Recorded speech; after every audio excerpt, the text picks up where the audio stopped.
তো ভিডিও দেখেন অসংখ্য ধন্যবাদ দিয়ে শুরু করছি আজকে ভিডিও। আমি রিফান আহমেদ, এখন মধ্যপ্রদেশ কাতার থেকে।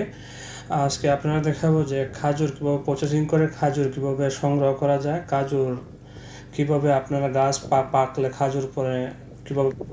আসলে দেখেন বর্তমানে মধ্যপ্রদেশে কাতারে অনেক খাজুরের গাছের মাঝে কীভাবে খাজুরগুলো ঝুলিয়ে রাখছে, আপনারা তো দেখতেইছেন।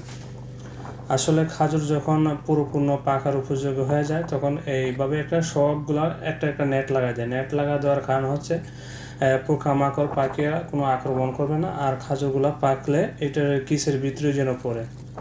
তো আপনারা অবশ্যই দেখতেছেন এত সুন্দর খাজুর আর এত পরিমাণে খাজুর আসছে। আমরা দেশের মানুষ যারা প্রথম নতুন আসে দেখলে অবাক হয়ে যায়। ছোট ছোট গাছ, এত পরিমাণে খাজুর, দেখতে অসাধারণ আর খাইতে এত সুস্বাদু খাজুর হয়।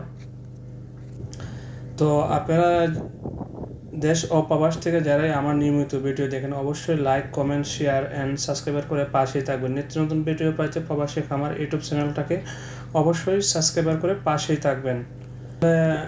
অসংখ্য ধন্যবাদ জানাচ্ছি নিয়মিত যারা ভিডিও দেখেন।